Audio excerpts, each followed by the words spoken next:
Voodoo drumming. Welcome, you're listening to the Earth Center Wisdom of the Nile show.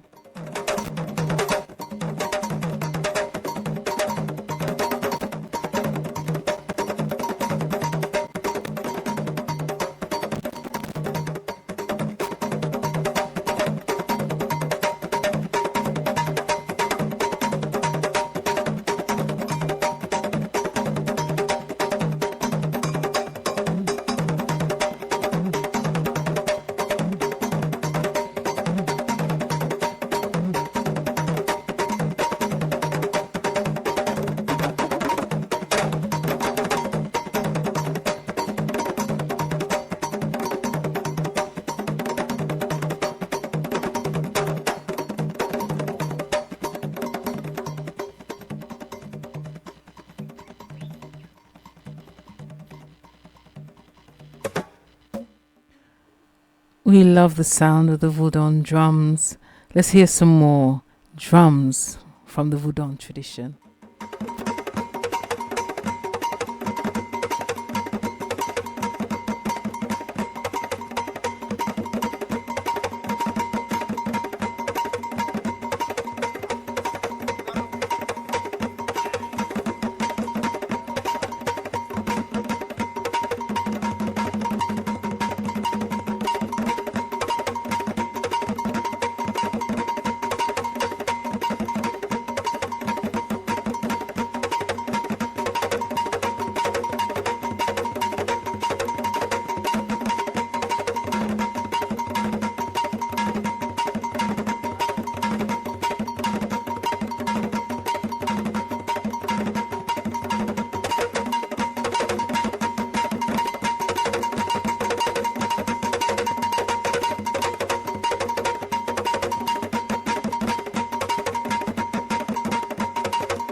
Ujjayi. Ujjayi means greetings and welcome. Welcome to the Earth Center's Wisdom of the Nile show. My name is Katastafa Kara, and today we will be going through the show, sharing the wisdom of the ancients, sharing the wisdom of the Nile, and honoring our ancestors. So we'd like to first of all acknowledge the world of the divine. We'd also like to acknowledge the world of the dead, those who went before us and paved the way for us. The Wisdom of the Nile show is brought to you by the Earth Center UK. The Earth Center was started by Neb Naba Lamusa Morendenebeg, High Priest from the Dagomba tradition in West Africa, from the country that they now call Burkina Faso. But the people, the Dogomba people, stretch across West Africa in countries like Ghana, Togo, Burkina Faso. And the people originated from the Nile Valley region, hence Wisdom of the Nile show. When they migrated from the Nile Valley during the Pharaonic times, they took with them the wisdom of what people know as Egypt and what we call Kemet. And they traveled in waves over periods of time across the Sahara into West Africa, where they kept the teachings and practiced it in secret. And they had to do that because Egypt at the time was being invaded by the Greeks and by the Romans. And so the Dogon people, who are known as the landlords, they were priests to the pharaohs. They were given the charge to take the knowledge across the Sahara, and they took up residence across what we now know as West Africa. The Dogons that became known to the Western world were those in Mali, in the cliffs in Mali, and European scientists first went to study them, and this was where the name Dogon came to the world at large. Nebnaba Musa Morondenebeg is a high priest of the Osirian temples, and he was given the mission to bring the initiation that was being taught in the bush in secret out into the West. And this was because the temples had seen that humanity is in a state of crisis. Humanity is at the edge. And so about 20 years ago now, Nebnaba brought and opened the first school in Chicago. And after traveling the world and teaching the wisdom of the ancients and opening many other schools in Manu, America, Nebnaba transitioned 10 years ago. And it was a great loss to the initiates and to the school. But his son, Naba Irita Shenmira, carried on the work. And 5 years ago, he came here to the UK and opened the first initiatic school in London. He opened another one in Birmingham, and we now have a school opening in Coventry.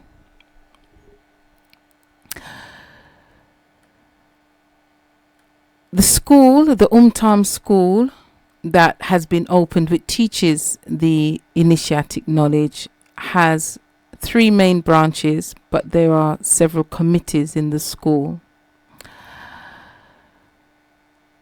One of the branches in the school is what we call Umtam. And under the Umtam, we have 3 classes that are run in the school, and this is where we learn the initiation. The first class is called Sunt. It's not necessarily the first class. One of the classes are called Sunt, and Sunt is the healing class, and it's where we learn the traditional ways of healing. We learn the principles that govern healing, and we learn the science of the ancients.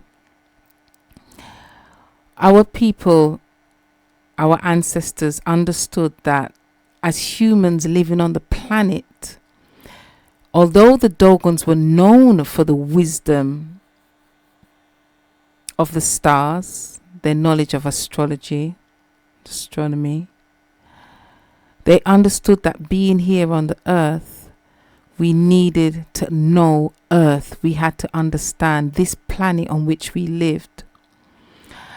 And to commune with the planet, to be able to commune with the planet, to become, or Earth, Geb or Ta, and to be able to gain the wisdom that the planet holds. And so there is a science that's used to access that knowledge. So in Sunt, we learn these ancient ways of communing, healing. We also learn about the herbs. We learn about the body. We learn how to assess. And there are many other things that we learn in this class that we call Sunt. And it really is a class for anyone who wants to know more about traditional healing. That is the one that you really want to learn. But the initiation is so much more, because we have another class called Medu. And in Medu, we learn what is known as the hieroglyphs. This way of communicating, this commune, was done and was still carried out by the priests in the temples. It was spoken and is still spoken in the temples. And so this was another thing Neb Naba brought to us. He brought the teachings of the Medu, and we practice Medu Mayit in the classes. And Medu Mayit is really the first stage. It's a tiered language, which means that as you go further in initiation, you speak a higher form of Medu Mayit, which they call the hieroglyphs. And we know that the Greeks called it the language of the gods. This was what was given to humanity as a means of communicating. Not only do we learn the language, but we learn a lot more in that class. We look at what we know as Sirius. We look at the astrology side of things. We look at other areas that are what they will call the secrets that had been held by our ancestors. So that's the Medu class. And then we have Ka'atibi. And Ka'atibi is where we study the spiritual side, meditation, yoga. So in that class, we learn about the cosmology, we learn about the deities, we learn about the gods, we learn about purification. All three of those classes are powerful, and you can, if you wanted to learn or come into initiation, you can take one of those classes, two of those classes, all three. And having taken all three, I definitely would say that the ideal thing would be to learn all three, because there is a thread that runs through all of them. So that's the Umtam section of the school, and that's the teaching section of the school. And then we have Firefly, and Firefly produces many of the, or all of our publications. We have a magazine called The Rising Firefly, and in The Rising Firefly we have many articles written by initiates. some by Neb Naba himself, some by his son Naba Idita, from other initiates, and it covers a wide range of information. And there are many back copies if people are interested in the Rising Firefly. There is also another magazine called the Sunnyside magazine, and again, it has many different articles in there by different initiates, and again, that can be there are many back copies that people who are interested in knowing more about the Dogons, but not just the Dogons, because these magazine covers Kemetic traditions. And when I started the program just now, it was the Voodoo drums playing, and the people from Benin who are known as the Voodoo practitioners, they too trace their lineage to the Nile Valley region. It's also said within the Yoruba tradition, they too can trace their lineage back to the Nile Valley region, for there were many temples in the Nile Valley, and as we said earlier, there were waves of people leaving Kemet thousands of years ago. So it covers different aspects and different cultures. Another publication that's produced by Firefly is the Initiatic Tales of Hejbata, and these are Kemetic initiatic stories by Nebnaba Lumusa Modern Denibeg, a wonderful book. I definitely would recommend this book. It's a book read many times to my children. It's a book that has such deep meaning for adults as well, because one of the best way to transmit messages is through stories, and these are stories that are told in the initiatic camps, and we may actually be reading one of these stories later on today, sharing the wisdom of the ancestors through the initiatic tales. So that's another wonderful publication. And the Earth Center, they are not funded, they're self-funded, so all of these are produced by the Earth Center. Another publication that we have is the Book of Purifications. For those people who want to know more about spiritual cleansing, traditional ways of what we now term as praying, this is a book that guides you through the process. It guides you through it takes you through the steps that we as initiates take to first of all purify ourselves, which we call ablutions, and then through the steps of what we call lamentations, and actually gives you the different positions that initiates can take during what we call Zemzem, and Zemzem is what say people would call it prayer, but it's more than prayer, because there's a section in there which we call lamentations, which is more likely likened to prayers. So that's the Book of Purification. Again, that was written by Neb Naba Lumusa Modern Denibeg and Naba Irita Shinmira. We do have other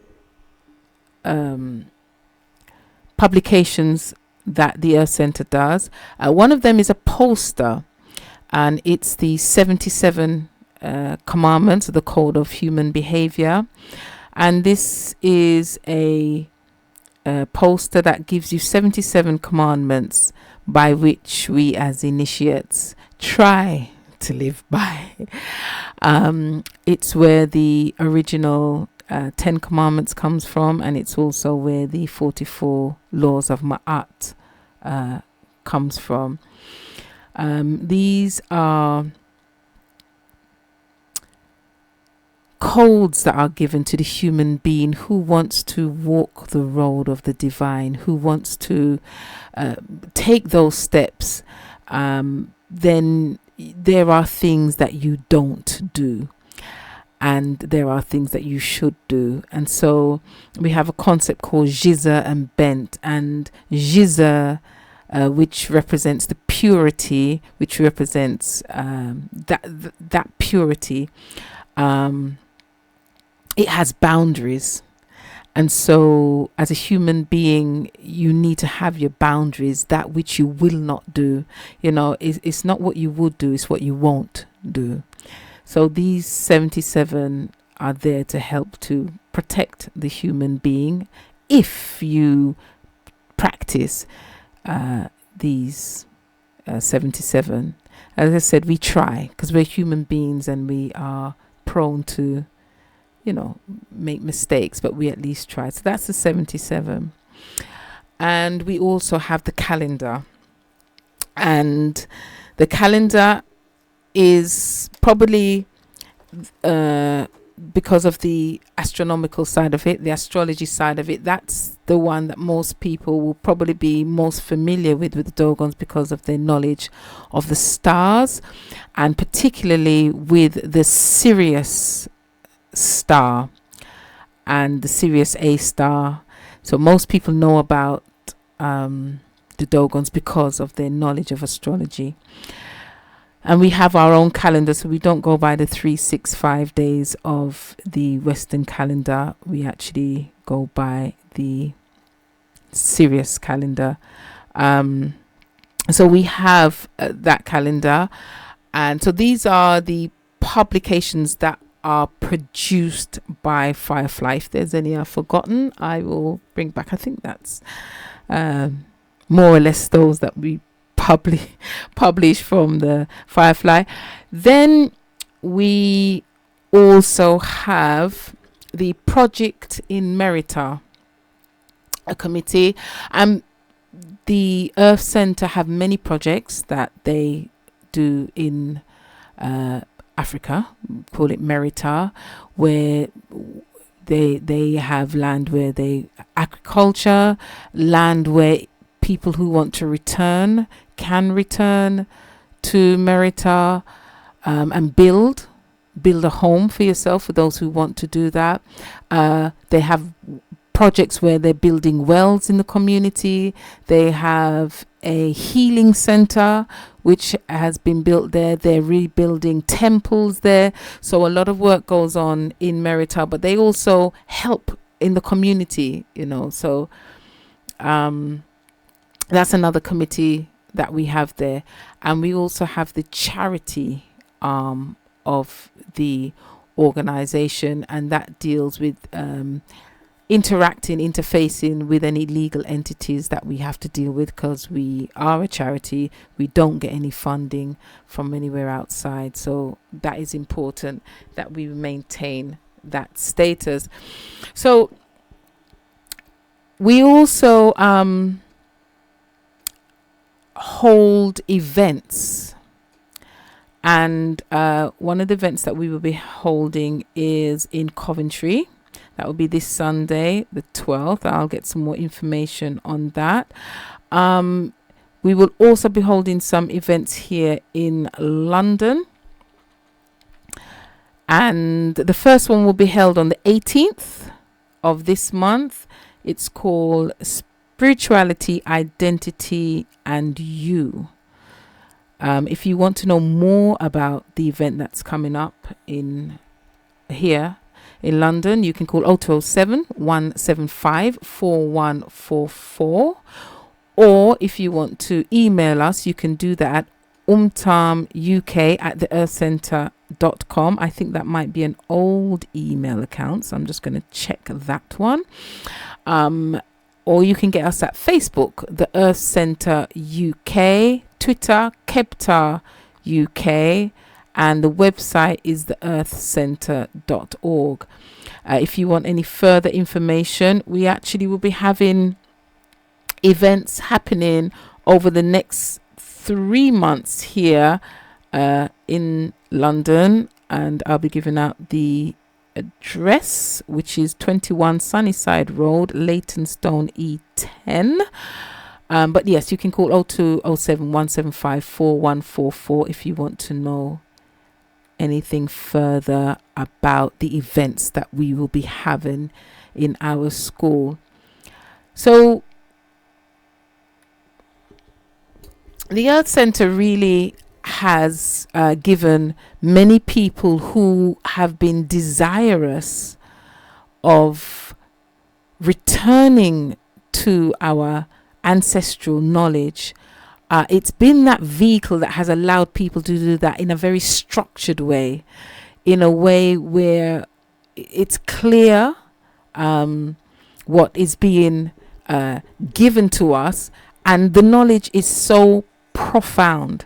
Now, we also have another branch in the school, which is Ancaster Healing. And again, here we use herbs to administrate. And we know in our culture, herbs has always been used. It's a way of life, whether you are from the continent or whether you are from the Caribbean. Herbs have always been a way of life. It's an extension of your nutrition. So we have a branch of the school called Ancaster. If you want to know any more about the school and about any events that's coming up, like I said, you can call on 0207 175 4144. If you want to call in on the show at any point and want to get interactive, you can call us on 079 444 31366. That's 079 444 31366. We will just go back to the Voodoo drums to have a listen to the Voodoo drums, and we will see you on the other side.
Yes, the sounds of the Voodoo drums. Now, I'm gonna. This section of the show is called Wisdom of the Ancients. And in this section, I'm just gonna play a short talk by Naba Irita. And this was at a venue that he did here in the UK, where we were talking about religion. They were talking about religion and spirituality. And it's about 10 minutes, and just want to share some of the insights that he gave, and especially towards the end of the interview when he talks about who is now known as the Christ and where this Christ got his knowledge from. So let's just have a listen.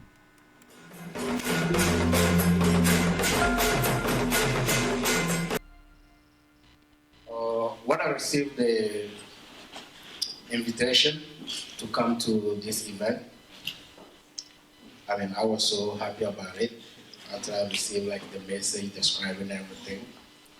And I'm like, Africa, African people, religion. So I asked myself, who is African people? Are we talking about our continent, the black people continent? Is that what we call Africa? Now, if that's the name we give to our continent, or we believe to be the name of our continent, who gave us that name? What's the meaning of that name? Where is it coming from? Then, on top of it, to look, and then I have to talk about religion. The same thing, the same belief that I saw put the chains on my people, that I saw kill people in my villages, that I saw poison waters. Moses even proved it. He proved in the Bible, Moses proved it. He poisoned the Nile Valley just because he couldn't get his way to the throne of the Pharaoh. So, why do we have to really talk about this? I was coming and saying, okay, once I'm here, I don't really have anything to talk about religion, but to talk about our people, to talk about what the heritage, the values, the culture, the civilization that our ancestors left for us, whether we are born in Africa, we born outside of Africa, whatever we might be, no matter what path we've been working on, we just have to understand it's not working. We follow Jesus, we follow Mahomet, we follow all of them. It's not working. It's not working in our advantage. At all. Now, are we going to carry on walking that path where we know it's not going to work for us? It didn't work for those before us. It didn't work for the generation before us.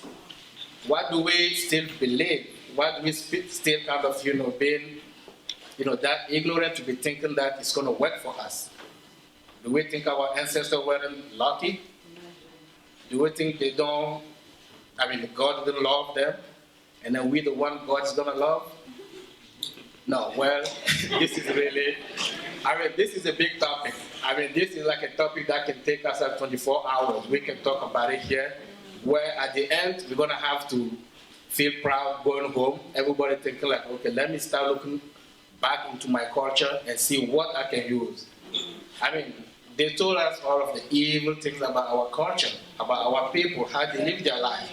But for thousands of years, that's how they live their lives. That's how they live the same principle that these people are not demonizing. Those are the same people who maintain our ancestors' life. For them to even survive and even give birth to us. Now, something that gives birth to you, what pride? I would say that would be like a dementia to be thinking that something that your forefathers lived by, stood by, you grow up to think because someone came and stood in front of you with a book, dressed in white, whatever book they brought, dressed in white, telling you, okay, well, forget about what your ancestors did, that was evil. Are you just telling me I'm evil? Because I'm the son of my father. And everybody here is the daughter of their mothers too, and daughters of their fathers as well. Are you just telling me I'm evil? So let's just, keep it simple. For us, the place where I'm coming from, when your father built a house and you grow up to see that house is falling apart, you don't go build your own house looking at your father's house falling apart.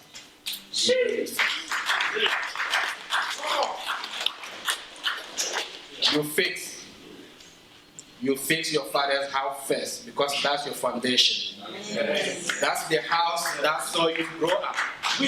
That's the house that kind of took care of you. Even if that house happened to have snakes, scorpions, name it, whatever, everything you might think that house has, but that's the house, exact house that took care of you, received you when you came into existence, took care of you, grow up for you to be fooled by another person, thinking like maybe that house is worse, let me go build another house. You can, what we call a bad child or a cursed child, that's like the way they say in the Bible, a curse, or in the Quran, a child that's cursed is a child that sees his father's heritage, his father's house falling apart, and feel proud about it, and thinking about going to start your own house. 5 minutes. Yeah, 5 minutes, whatever I say is enough for me, because I don't really have anything to prove to the religion. I don't have anything to prove to Mahomet. First of all, I get to meet a lot of people who have big hearts for religion, Christianity, name it, Islam, and all of that. One thing I ask them is very simple, like Jesus. What's even the name Jesus? What does it even mean? What language is it coming from? Where is Jesus from? Now, one other thing is like what they don't tell people, because when the elder was talking about Christianity, or Christianity coming from Kemet and all of that, having some trace in Kemet and all of that, yes. We initiated them. Our ancestors initiated those people. Those people were this civilization. Our ancestors gave them this knowledge. I don't walk in London looking at all of this and thinking like, wow, those people are better than my... No. Our people went far. We see the pyramid. We see everything they built. They went far into materialism, into trying to impress humanity. But they just understood like that's not where the focus is. The focus needs to be in the spirituality, the non-material aspect of existence. That's what we need to put our focus on. Now, whatever,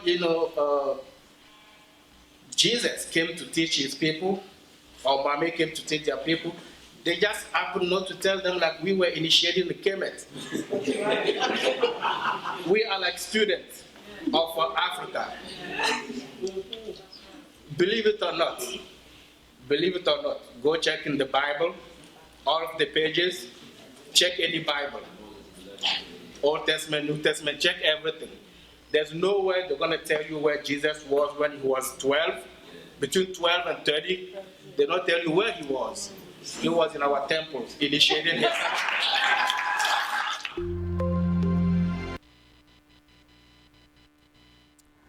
Yes.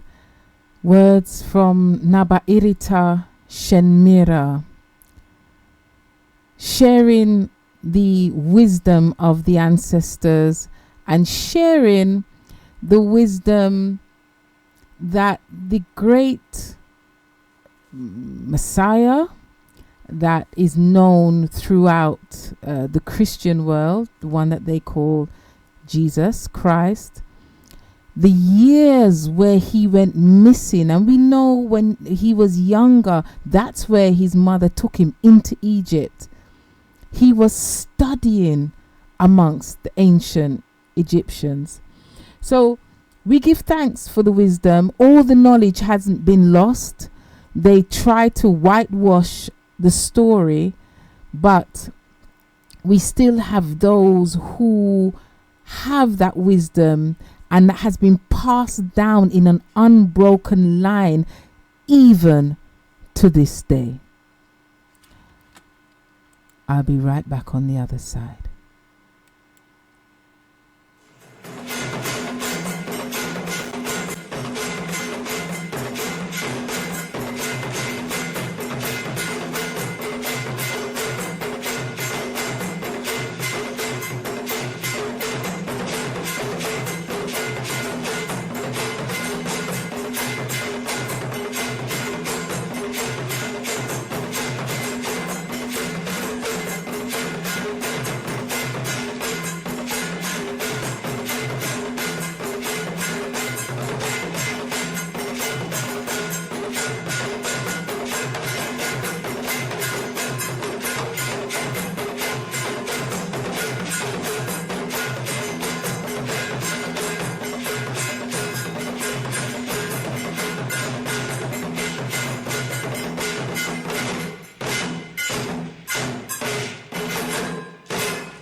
Yes, the voodoo drums talking so that we can hear the ancient wisdom. Now, this is our international section, and we have a brother on the phone, and he is from the UK, but he is also now an international person because he's traveling throughout the world, teaching this wisdom. So let's see first if we can get our brother Wahibta Fakara on the line. So Ujai Wahibta. Ujai, Katasta, and Ujai to the listeners and all our initiates who are there. Greetings, Ujai. Okay, good. I think we're hearing you loud and clear. If we're not, somebody text me in. So Wahibta is actually the overseer for the UK schools, and he came through the initiation with us. But in recent times, we haven't been seeing Wahibta very much because he has been flying across the world. He's just come in a couple of days, and in a couple of days' time, he'll be gone again, and then he'll be back, and then he'll be gone again. So he really is an international person. So, Wahibta, could you share with us just a bit about, first of all, the overseer? What does that mean? Your position in the school and what you do before we even go any further. So, first of all, actually, could you tell us what the meaning of your name is? Because many people hear all these names and they don't even know what that is. So let's start with that first. What is your name? What does Wahibta mean? Yes, greeting again. Yes, Wahibta means devoted heart to enlightenment. Wahibta. So the ta in it. That's because of the Nete Pita that in charge of enlightenment. So the Wahib, Wa, I mean devotion, and Ib mean the heart. So that's the name in the Medu language. That's humanity's oldest language. The Greeks called it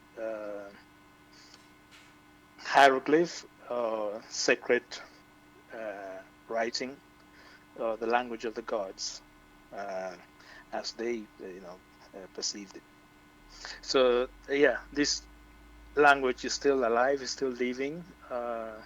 We have communities in Africa still speaking that language, and most of the African language, they have a percentage, maybe 20%, some have 30, 40, even up to 60% of Medu language in it. So people thinking that it's a dead language, but most people are speaking it, or speaking part of it, and they're not realizing it. So the initiation is really teaching that language to humanity. Mm-hmm. And so with the language, you get to know who you are and where you're coming from and the history of humanity. Mm-hmm. So that's, the traveling Yeah, it's been good. We've been traveling around, seeing the different school in the three continent, in America, in Europe here, and the Americas, the man. So the traveling been good. How everybody's doing in UK? We're good. We are good. This weekend we're off to Coventry for the presentation, the lecture that's going to be happening there, spirituality, identity, and you. So that will be happening at the Prada Cafe there in Coventry. So yeah, the schools are flourishing here. Thank you. Fantastic. Yeah, I've been keeping track on what's happening in UK, as I travel. Yeah, that's being part of the, overseer job is just checking, because we have two schools in the UK, and as we expect more school to be, opening soon. So each school has their head mayor that deal with the school, like in, in London here, you got yourself, Catasta, and, Coventry, which is, finalizing the new, getting ready to take in the new generation to start. Yeah, and we still expect, more school to be opening soon. We got interest in Ibiza, some groups, trying to get our attention there too. So yeah, the traveling and looking after the school, in general, visiting different school, that what the overseer does. So, Wahibta, you have just come back from Merita. You have been in Togo and also Burkina Faso. Could you tell us a little bit about, what happened there, what was going on there, why you was there, anything of interest that people can learn from that trip? Yes. The Earth Center, the Earth Center, in the UK is a vehicle, making that bridge to the culture. So it prepares, initiates to expose them to certain, concept, certain way how, reality function, something about themselves, so that they can immerse themselves into the culture. So when you go to Merita, like I've traveled to Togo and Burkina Faso, there are communities there that still hold the culture, and that still has kept the way of life as it was, done by our ancestors. So when we go there, we travel, we go visit sacred sites, temples, and learn from those, those communities.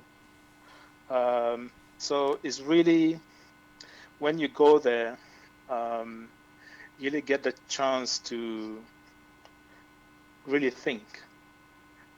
We think that, especially like here in the West, in UK here, everything is set in a way that you don't really think that much. You press a lot of buttons. Things are just done for you. So you don't really get the chance to use that brain. So in the initiation, we learn, the brain is like a muscle. Use it or lose it. So the way things are set in society, in the community, in Merita, that's Africa, is set in a way that a human being really use that brain, that muscle to think. You are faced with what nature presented to you, and you need to adapt to nature, to the way nature function, and learn from nature. Nature is everywhere. We breathe air that nature provides. We give us food, we eat. So we are nature. So we live to adapt, to fit in nature, harmoniously fit in nature. So it sounds simple, but because the modern society have really fallen far, from nature. We don't even know how to orientate ourselves on our own planet. We don't know how to, deal with nature. We just harm, we just destroy. That's what we know. But now, when we go back, we know how to fit in nature, and nature is a great teacher. We learn about the different herbs to heal our body, to bring our body, bring balance to our body. Um, so the culture has many, many, many different herbs, ancient recipes that has been kept. So we use that to build our body, strengthen our body, strengthen the brain. I mean, we have brain cleanser. Uh, we maintain so that we maintain our health. We maintain our heart so that we uh, improve our sensory perception, in observing and understanding nature. So you need to be fit and adapt to your environment. So there are many things that we learn from the elders, from the temple. uh, so it's a trip that I encourage everyone to really go and experience Merita. We say Africa is like for tourists, but the mystery in Africa is we call Merita. That's where the knowledge is. Uh, that word, um, picking up from the video, from that lecture that Nava gave about Africa. Um, yeah, because when the Greeks uh, say that Africa is the cradle of humanity, it's really the cradle of humanity because of the knowledge. It's because of those mystery schools in the Nile and Niger Valley. Those mystery school people were traveling from all over the world to go there That's right. to learn, to achieve their humanity. So when they're able to achieve their humanity, a human being with its fullness, intelligent, with wisdom, able to function better. A human being don't hurt each other. We don't destroy our environment. We don't destroy our only home, which is the planet. We don't destroy it. We learn to adapt harmoniously in it. So because of those, because of the knowledge, because of the mystery school, that's why they call it the cradle of humanity. And so the culture still hold that, still hold the knowledge. The knowledge still alive. The lineage have not been broken. Has been going on for thousands of years, You and we know, go there to learn more. yeah, we played last week. We played a video on the Dogons, and it was interesting that the reporter, and it was one of the National Geographic or BBC reporter, one of them said that it was the Dogons who were in Mali, and as we know, and I said at the top of the show, they spread across the whole of West Africa. But one of the things he noted was that things like theft, murder, they were not known in the society. It wasn't known, and this was their reporting of that. When you're talking about humanity, and like you just said, you don't hurt each other. If there was a dispute, what they did, they reasoned it out, and whoever was in the wrong had to make amends by fixing whatever he did wrong. Yeah, I mean, there was no the way. Let us first, go back a little bit and explain, to the listeners who are the Dogons. Um, the Dogon group of bloodlines who are dedicated, to preserving the knowledge that protect and preserve humanity. So in the Pharaonic era, the Dogons were the priests. They were the elite at the upper echelon of the Pharaonic kingdom. So the Pharaonic kingdom was I mean, the pharaoh was a spiritual position, and it was just representing the whole of humanity.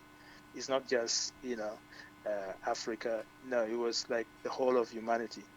The different indigenous community linked to the to where the pharaoh sits, and they send their representative there. So the whole planet, was in harmony. The whole humanity were working together. So to bring harmony, to learn, to evolve. So that was the goal. But since that time, there were other group of people who wanted ambition for power, and when that ambition built, obviously they went trying to get more power, preparing themselves to get that position. They see it as power. Now you see that politics here looking for power, but the original position was not about power. It was about responsibility. It was a spiritual position. So at that time, the Dogon foresaw that the corruption is coming, and they eventually took the knowledge and disappear, go into hiding, and go and been hiding for a long time, and waited until humanity is ready to really start searching again for knowledge. And now is the time that humanity now started looking. They're thirsty, and now they're coming out to, going around the world to present and share this knowledge. It's for those who want to grow, want to evolve, want change, and that change starts from you. Yeah. So those are a little history on the Dogon. And you actually be going in a few days to there's a few places that you're going to be going to. Could you let us know about those events that are happening? Yes, we have an event happening in Spain. There's a few groups, communities there who are also thirsty for knowledge. People around the world have lost, connection to their ancestral ways, to their ancient ways of doing things. So they want to reignite, and understand ways of, living better on this earth. So we have event in Spain starting, May the 10th. With a group called Rise Up Ibiza. So we go there to be presenting, and also we'll be, traveling around Europe. We've got a few invitations, so we'll be visiting a few other European countries to, connect and share. And in June, we have an event happening in New York. So we'll be traveling there again to New York with Aniwa. So there we have a group of different indigenous communities, leaders, wisdom keepers coming together to share what they have, been preserving from the other side of the continent too. So we'll be coming together and sharing. So we'll be there, presenting what Merita, Africa, have been keeping in secrecy for a long time, to enlighten the world and bring a better way of looking at life, a better perspective, or perspective, for people to, add to their paradigm, things they have not considered before. Because most of the West here, when they see Africa, they see, poverty, war, starvation, but nobody really think about, oh, Africa, there's deep knowledge coming from there. That's right. Uh, yeah, but I mean, we still up to now we see like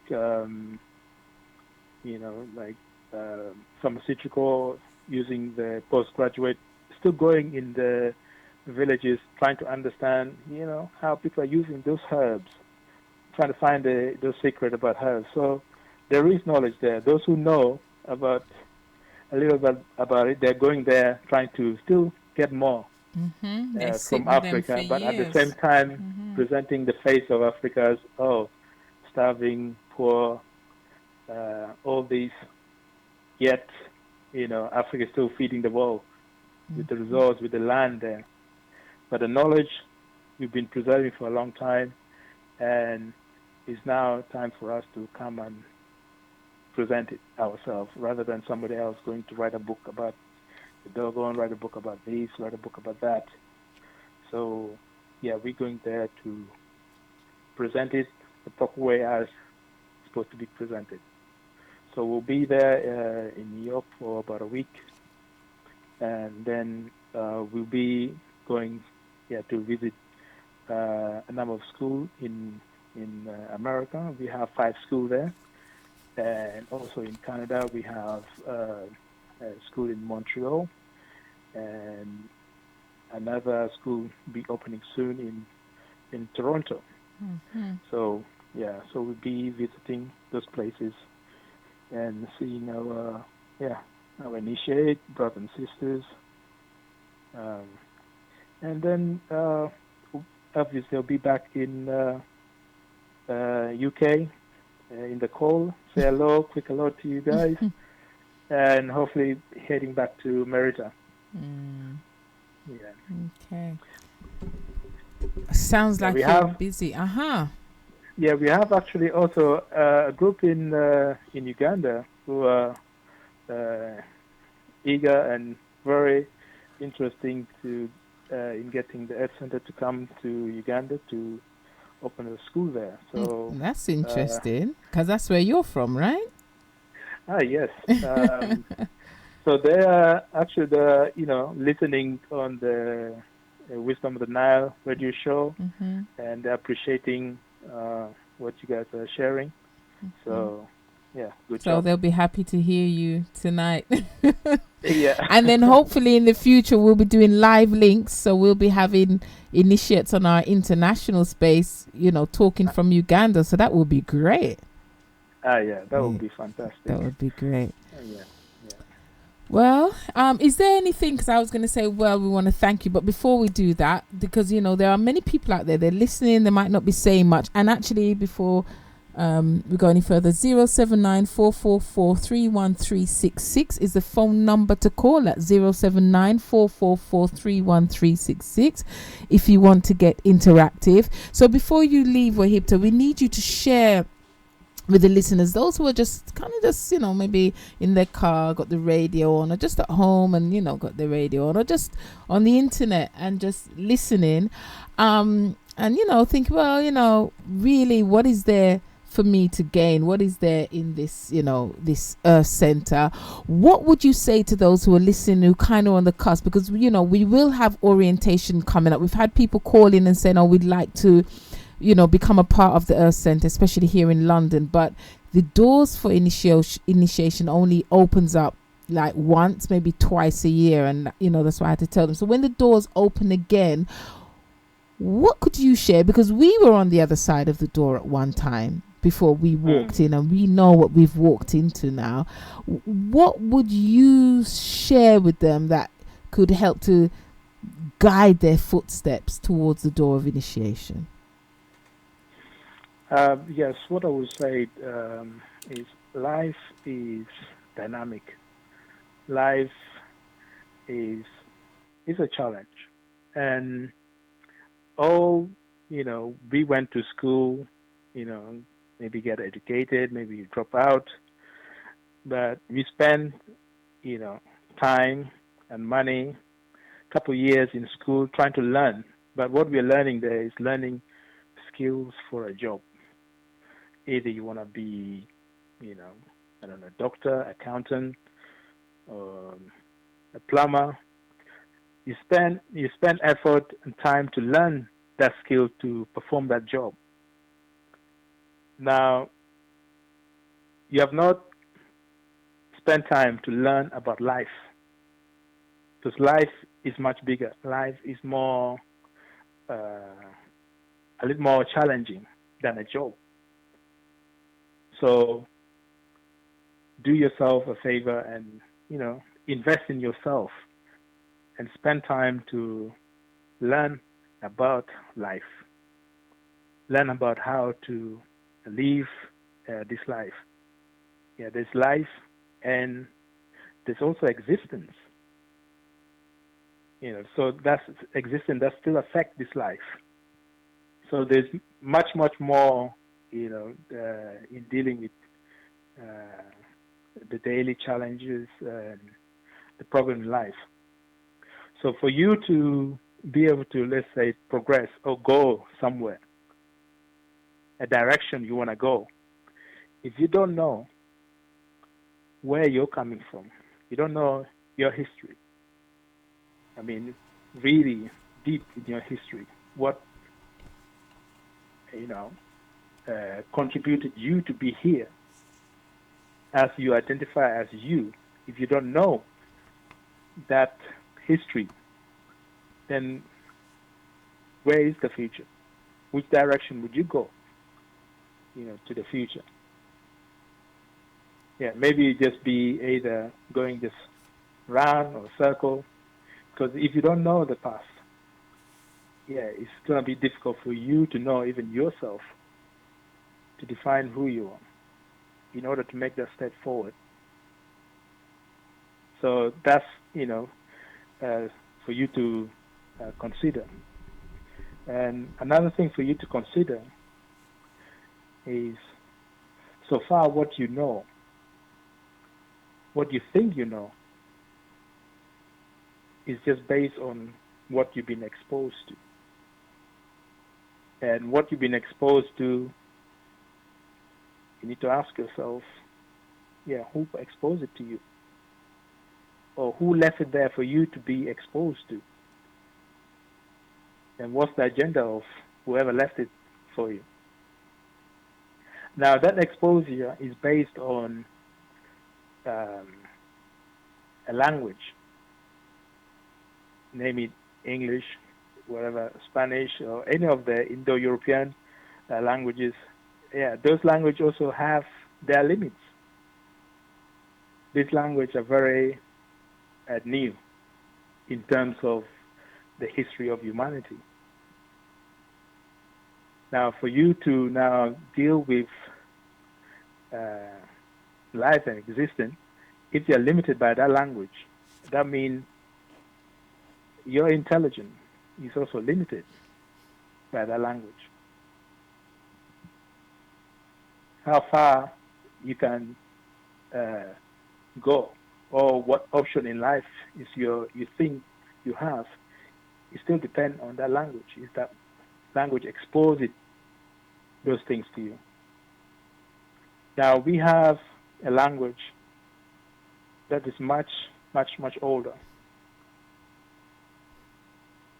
Is the language of Medu is very old. That language is very big. It carries a lot of concepts. It carries many things that doesn't even exist in the English language. And if it doesn't exist in the English language, you wouldn't even think about it. You wouldn't even consider it. So in your life, you might find, yeah, this mystery, or there are things you can't express, or there are certain things you might try to perceive, but the society might call you crazy because you don't have the word to express it. You don't know how to articulate it because the language doesn't reach there. Even the science in that language doesn't even go to explain it. So by getting the initiation, getting exposure to a bigger language, that whole much more concept, yeah, the veil of that mystery it opens up, and you're able to grow in life, evolve more. So coming to learn, in the school of life is just investing in yourself. You're just doing it for yourself. So, yeah. So do yourself a favor, think about it, and come to your orientation, and just think about it. Yeah, I don't think it hurt that much to consider something. So yeah, come and try and listen and see. Yeah, that's all I have to say about that. Okay, Wahib Tafakara, I want to thank you for joining us today on the Wisdom of the Nile show. May you travel safely to your destination. May you continue to give the wisdom of the ancestors, sharing it across the globe as you travel with Naba Irita. And we're looking forward for Naba to being here with us in the near future. So that would be great. So thank you so much for sharing your time with us this evening, and we look forward to having you again on the show. Thanks, and thanks to the listeners. May your ancestor protect you and bless you where you are. Okay, duao. Okay. Wow. Okay, that was Wahibta Fakara, the overseer for here UK. He's just on a whistle stop. He came in a few days ago. He's just here for a few days and he'll be gone again. But we give thanks for the work that's being carried out internationally. Now, we didn't share the proverb, so I just want to share this proverb.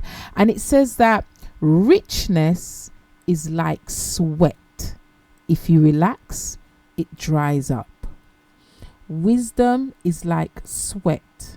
If you relax, it dries up, and you can be rich in many ways. So we give thanks for those who are rich in the culture, rich in the knowledge. Keep up the good work.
Wow. The African voodoo drums sending out knowledge, sending out the sounds of the ancient ones.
Yes, that's the sound of the Voodoo drums, and you're in tune to Wisdom of the Nile show, and we are now in the initiatic space.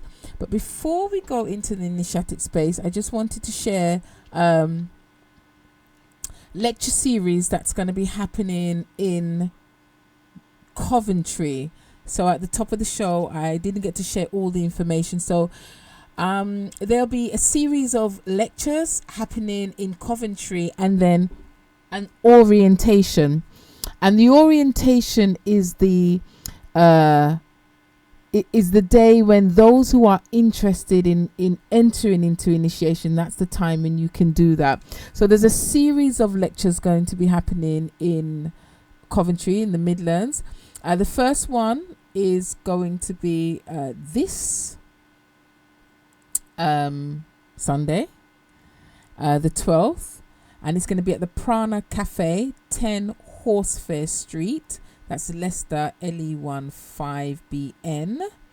And then there's going to be another one on the 26th at the same place, and it's called The Importance of Ancestry. And that's 6:30 to 9:30.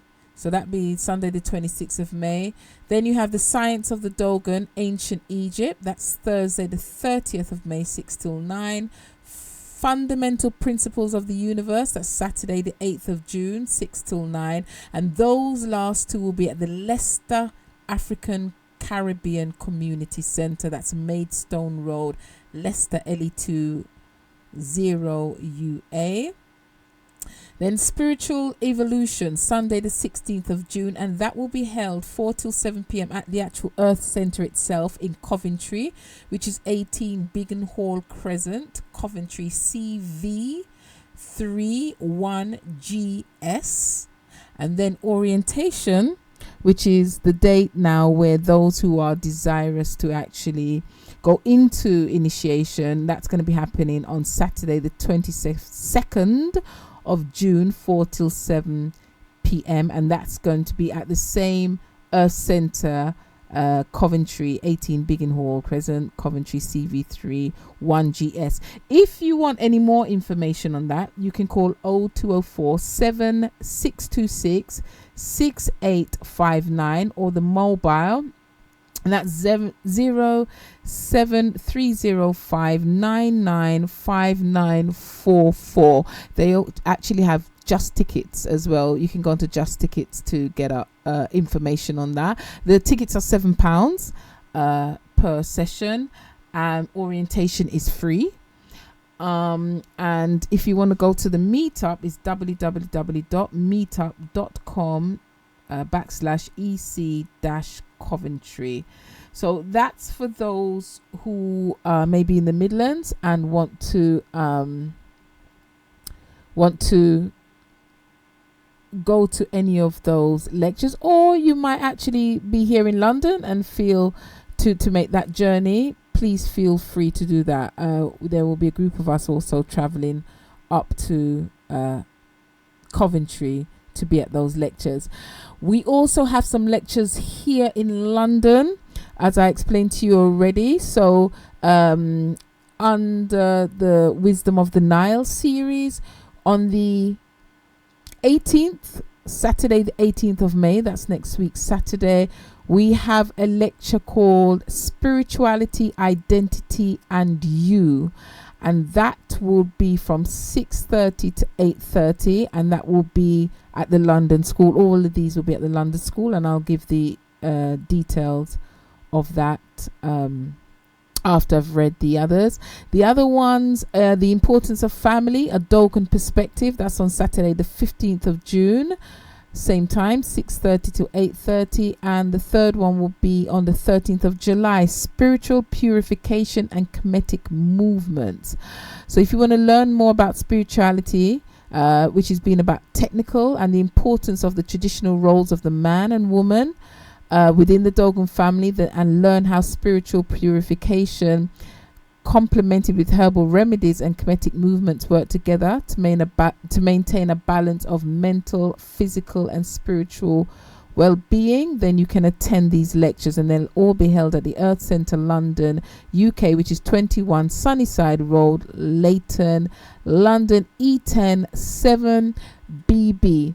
If you want any more information, you can call 020-7175-4144, or this is the email that I wanted to share earlier. It's enquiries-uk at the Earth Centre, that's centre with a TER.org. So if you want, or Facebook, that's the Earth Centre UK. So yes, if you want to find out any more information, please give us a call. If you want to get interactive on the show, you can call 079-444-31366. But I believe we have a caller on the line who will be sharing the initiatic space with us. So first of all, let me just make sure we have a caller on the line. Ujayi. Ujayi.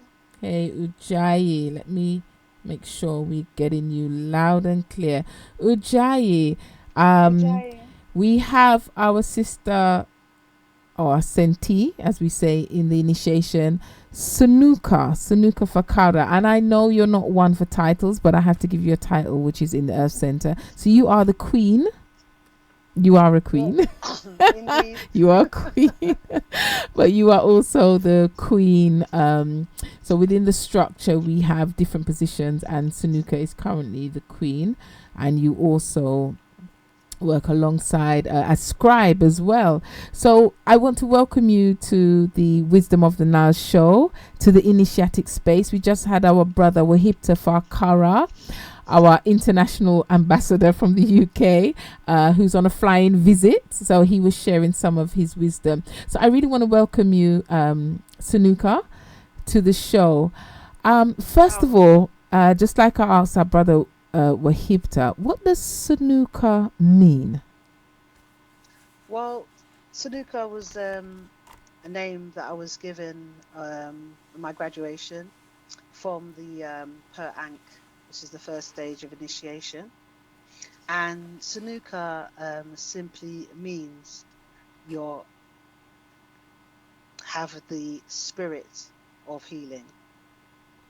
Aha, so you're a healer.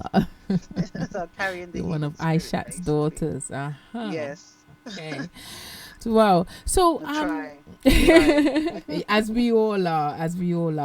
So Sunuka, like I said, Dwawu for coming on the Wisdom of the Nile show. So I'm going to ask you, as we normally ask the other initiates in the initiatic corner, what led you into the initiation? And you've been in the initiation for at least 5 years now. Why are you still here? So what led you here, and what is keeping you in the initiation? Well, as we know in the initiation and people who are leading the spiritual path, that there's things that you see and there's things that you don't see, and there's things that are of this dimension that you think that you put in place, and there's things that are coming from far, coming from way back. So that question, it seems simple, but it's not so simple to answer, because on one level, I could say what led me to the initiation, experiences that I've had, and the path of a seeker. For many decades now, I've been seeking and searching to find a more, authentic way of being, so that I'm in harmony with the energies around, divinities, ancestors, and so on. But to that end, we also realize that when you arrive somewhere, there's the vehicle in which you think that you've taken that journey to arrive. But then there's a lot of preparation in order for you to have even found the vehicle. that allowed you to take that journey, whether it's a physical journey or whether it's, a journey of enlightenment, education, whatever it may be. So on the one hand, I've meditated for many years. I grew up, unlike many people of our generation, not being forced to go to church, as many people were. You must But be one of the few. That's one of right. the few, I didn't get bussed in the minibus every Sunday to go to church and stuff. However, I still grew up with a very, Judeo-Christian background, most of the sayings and, your moral compass and stuff was all bound up with Christianity. But the older I get, the more I sought on a logical level and also on a spiritual level, examining the Bible and the stories and everything. I started from a place where I said, okay, as a thinking person, other human beings have written this story, so it can't be completely accurate. There must be things added and there must be things taken away. And then as you get older, you said, hold on, they have this version, that version, the other version of the Bible. And the main version that people use is the King James Version. So anything that is a version, the word itself is telling you that it's a variety of something. It's an edition of something. So Translation the or word gospel something. itself is supposed to mean something that is exactly true. But if you have a version of something, then what is it the version of? So the more I sought, and like I said, on a spiritual level, meditating on it, as well as on a physical level, I got to a stage where many parts of the Bible, I kind of rejected it. And I got to the point where I only really read Psalms and some other parts like that. And then the more I delved into understanding of some historical facts and so on, then you get to understand that, well, actually, it's not so much that they adjusted the story, but the whole story really is, some of it is totally false, and some of it was mainly taken on a basis from the original Kemetic stories. And so, I didn't become wildly disenfranchised or, really angry about it, because I was never forced into it or brainwashed into it in the first place. It was something that was around. So then you seek something else. And so in my sort of journeys and meditation, to be honest, there's a lot of things around, but I mainly dismiss them outright. And I haven't gone the path. Many people have gone along a path, joined a lot of different things along the way, whether Rasta or Set, Hebrew Israelites, many, many things out there trying to help people along their path. So I'm not knocking anything, but they didn't really resonate to me. But in my sort of discoveries and looking at for knowledge, I happened to get invited to some lectures from the Dogons. Now, I heard briefly about the Dogons before. I didn't delve into it too deeply, but I was aware that, they had a reputation amongst people looking for spiritual wisdom because of their perception of the Sirius star, when the modern, science and Western world couldn't perceive the Sirius star. And it was later confirmed when their telescopes caught up with our ancestral wisdom. And so I'd heard of that. And just the titles of the lectures and so on, I found it interesting. I hadn't heard of the Earth Center prior to that point. And so I went along to some lectures. And for the first time in a long time, I thought, wow, it was simple truth, but it was told in a way that was resonating with. Sorry, I'm not sure what's happening with where. Can you hear me? It's gone a little bit fuzzy on the line. Hello? Okay. Yes. One second. Yes, my sister. Is that better? Sounds clearer. Yes, much clearer. Okay. Um. What I was saying that the when I was listening to the people we refer to now, but the speakers, uh, what they're saying just resonated with me. It resonated with some of the truths I picked up here and there over the years, and also it focused in a way many things I hadn't. Oh, I like many Okay, people so spend we're time losing looking at. you a bit with some of what you're saying. I'm not sure. Maybe if you moved from where you were where you was first, we were getting you loud and clear, but it's coming in and out a little bit. Oh, I'm in the same place. Maybe Okay, there you. signal goes. Okay, Is that better? yeah, I'm hearing you. Yeah. So you watch YouTube and all these different things, as well as read books, go places, go lectures. But this really resonated, and what I liked about it was the fact the information was said to be coming from authentic. And I went away, and then we looked at some of the stuff from Master Nile and stuff like that, and I loved it even more. I think we ended up going to many of they had a whole series of it, and we went to as many as I could get to. You know, I always wanted to get something that was more from the source, because it's difficult when you're dealing in a world where things are so dilute, so that,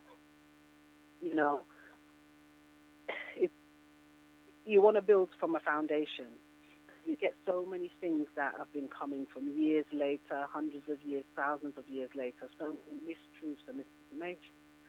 So for me, the information I was getting resonated with me. So when they said they were going to try and bring a school over here, I was for it, put myself down, and there was some contact with Wahipta and so on.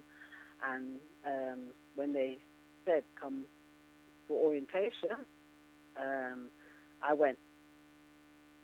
Now, on a level of, as I was saying, what brings you here and what brought you to the Earth Center, I think that, your ancestors work in different ways.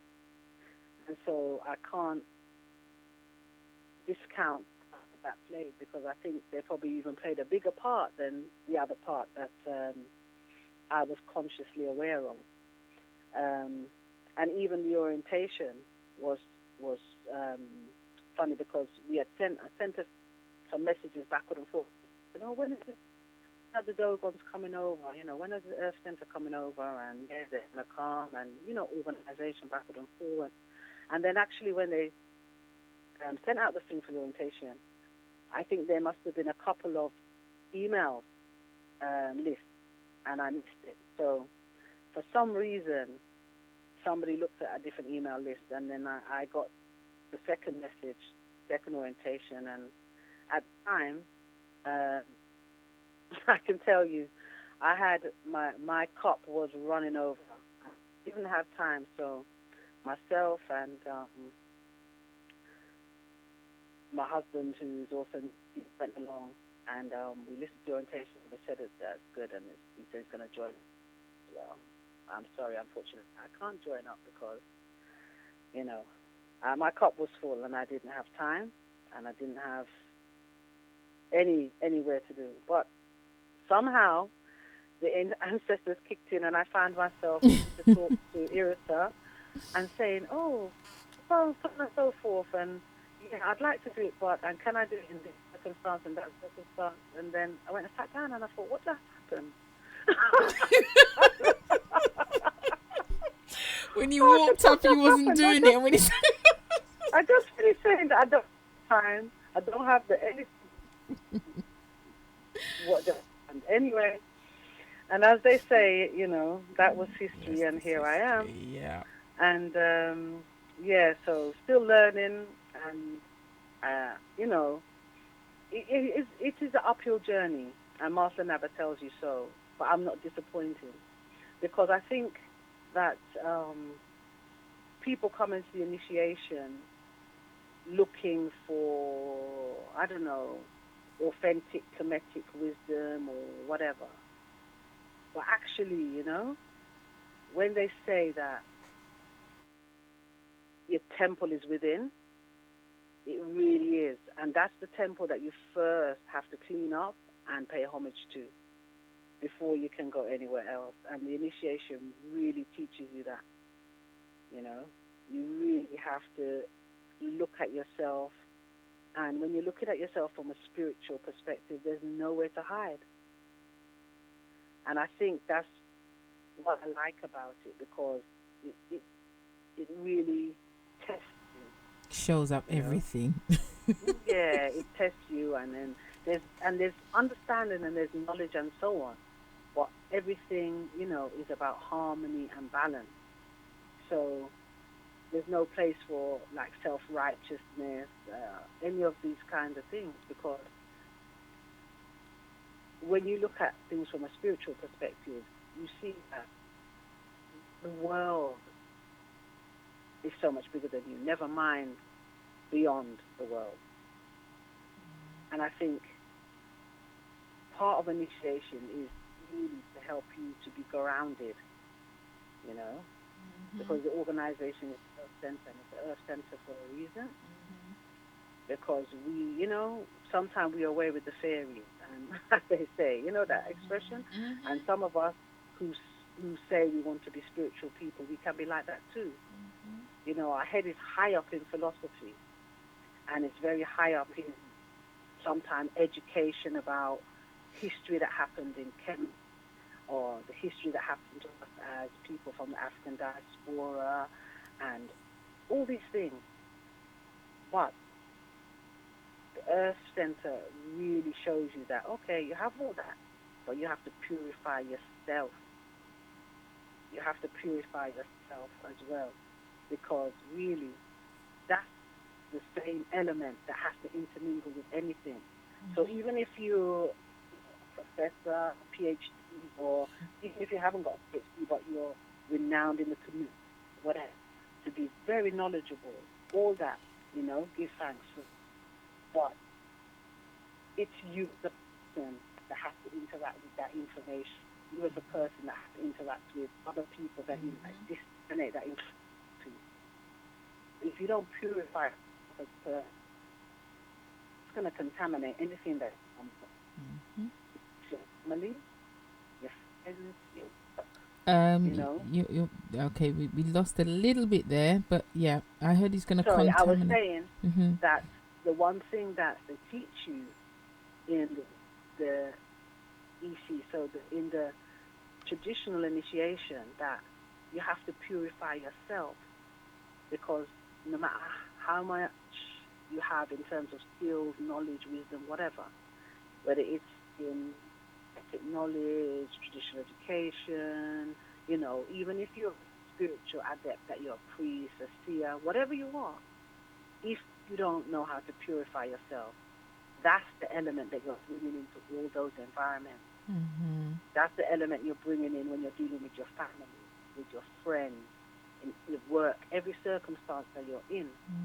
So that's why I like the EC, because it doesn't just, give you that thing where you think, oh, you can have knowledge and wisdom, and then you think you're above it. It teaches you humility.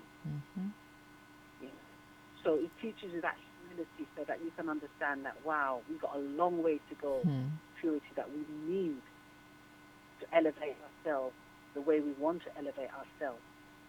So with the Earth Center, it keeps you grounded to the earth, to know, right, this is my grounding. And it gives you technical understanding of how to go about purifying yourself and how to go about living your life. So, for example, the 77 Commandments is so good. And, people will talk about what you can or what you can't do, whatever, but the more you look into it, depth of even one commandment is so much so that the wisdom is in there that gives you humility. It gives you humility. And then even trying to attempt to walk the path you need to walk as an initiate, that's given you the strength of character that you need to try and look this world. You know, and so that's what I really like about the Earth Center, because you know, it's so easy to be distracted in this world, and we all are. We have, you know, we have to earn a living. We have families and friends and goodness knows what.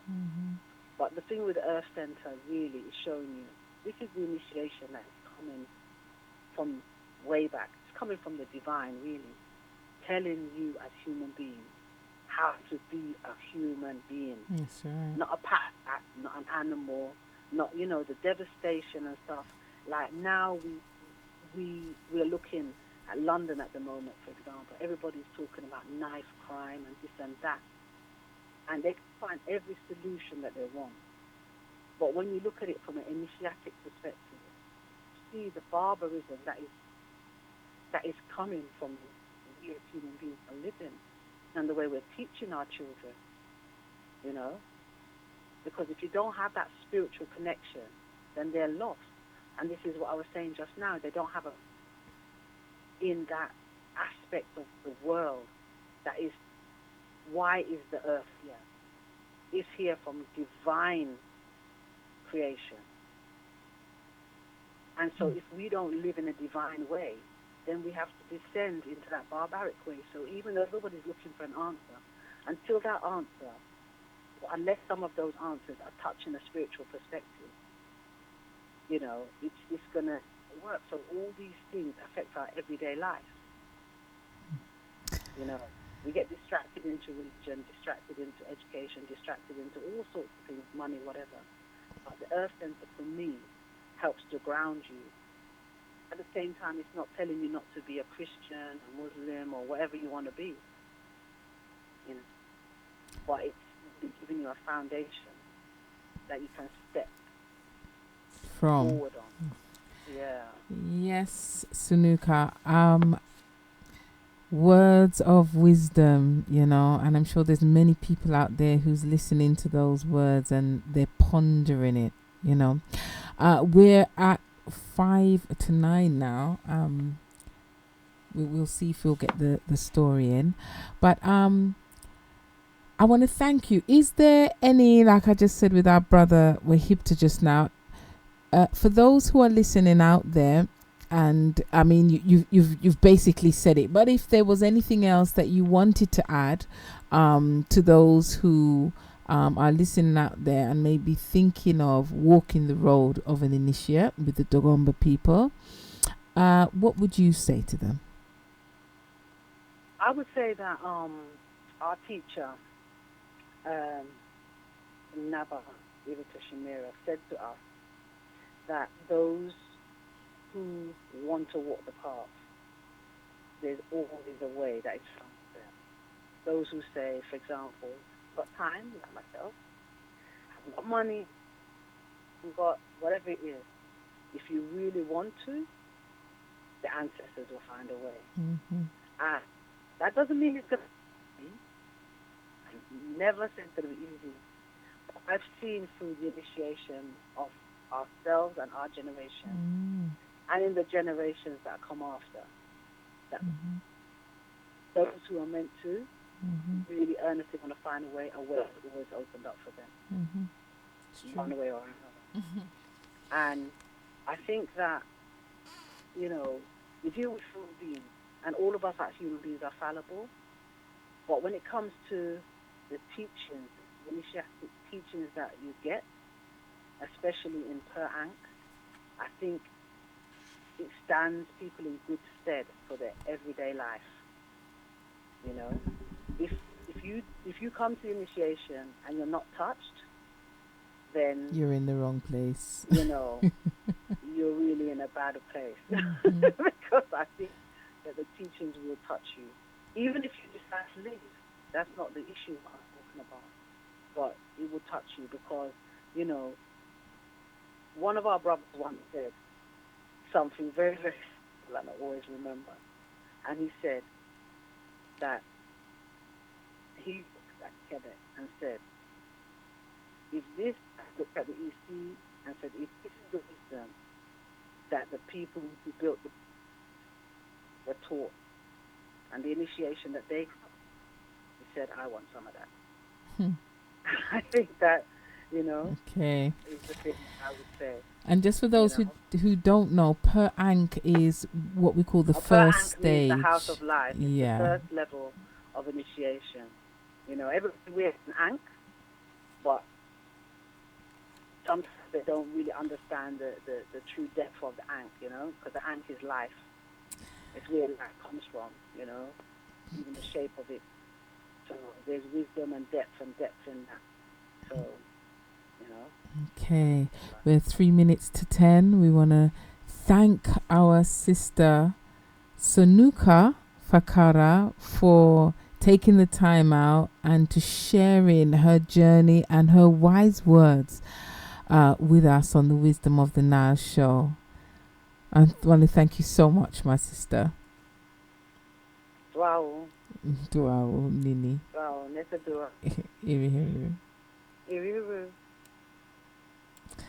Okay, so we're minutes to 9. Sorry, to 10. I wanted to share the last section, so we're just going to be right back with you.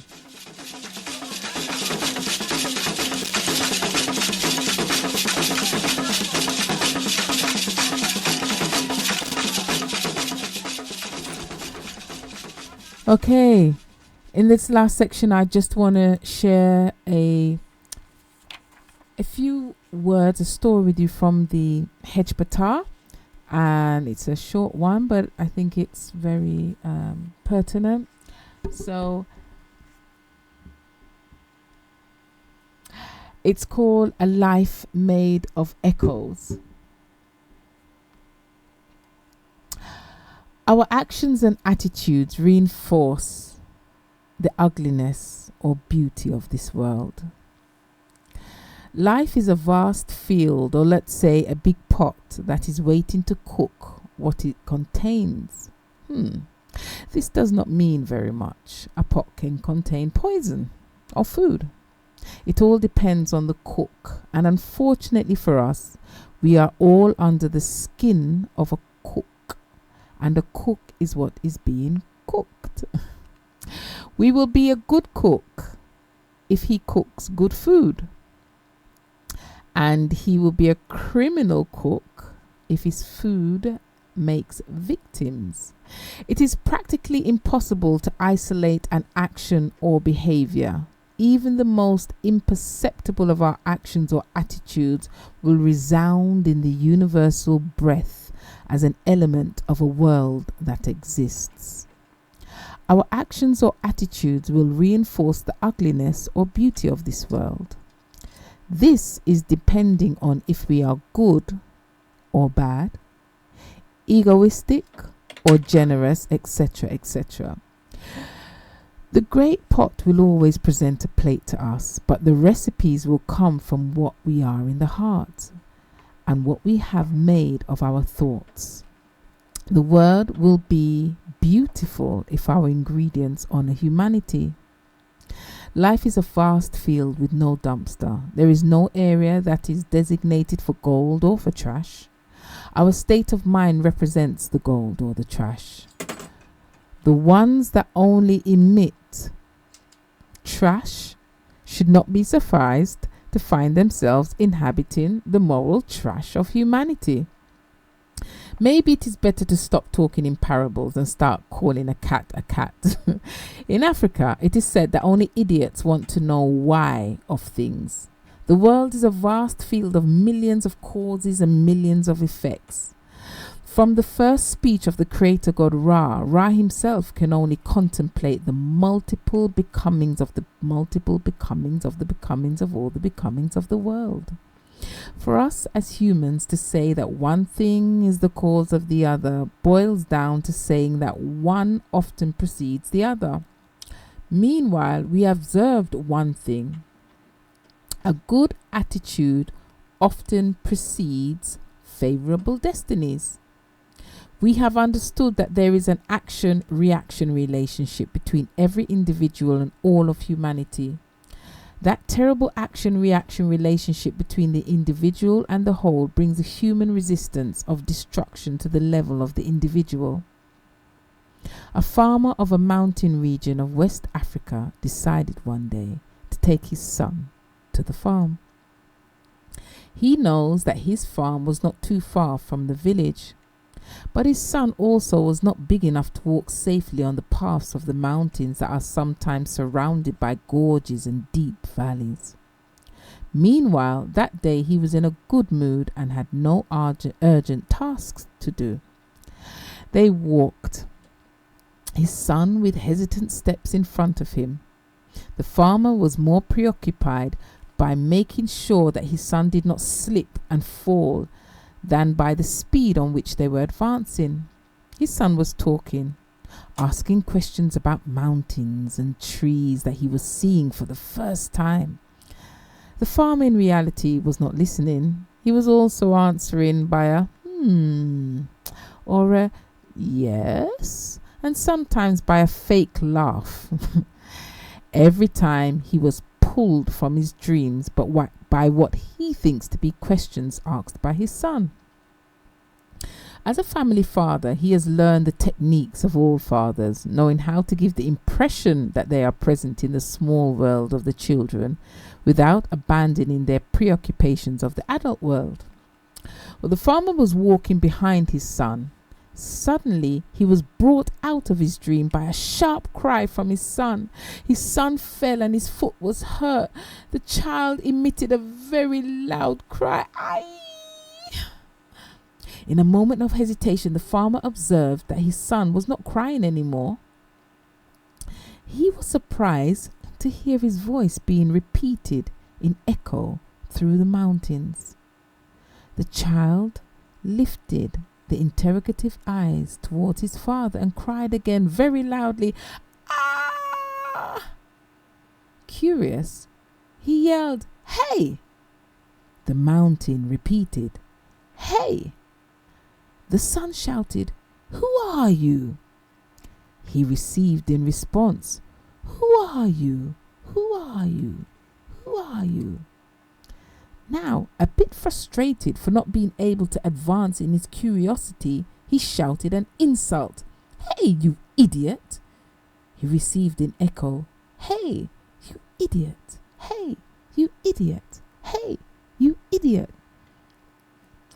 The farmer calmly observed this sort of confrontation between his son and the echo. He could see clearly now that his son was angry.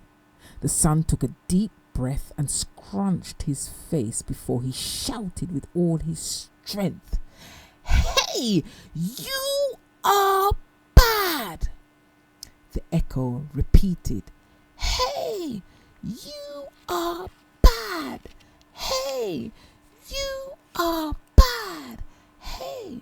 Shocked, the son turned toward his father, crying, "Daddy," he said, "I'm bad. He is not nice." The farmer smiled and said to his son, "Now, tell him good morning." The son shouted, "Good morning," and he heard the mountain repeat his greeting.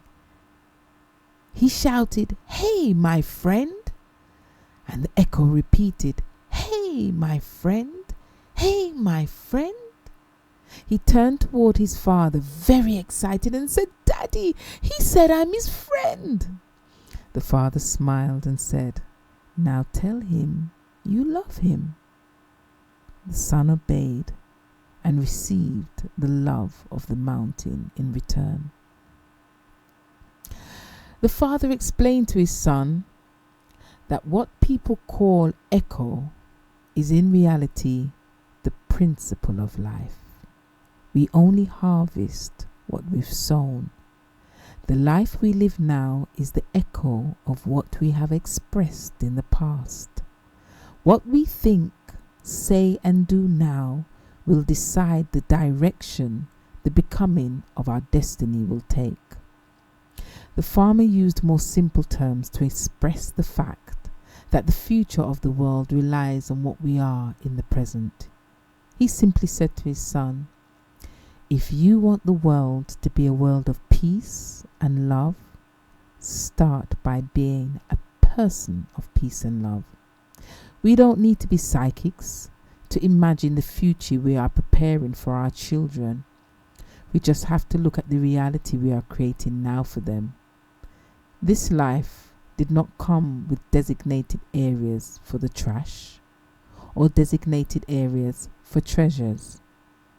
It is only the predispositions that will determine the life or the death of humanity. Tales from the Initiatic Tales of Hejbatar. That story was called Life Made of Echoes. Thank you for listening to the Wisdom of the Nile show. I'm Katasta Fakara. We look forward to seeing you again next week.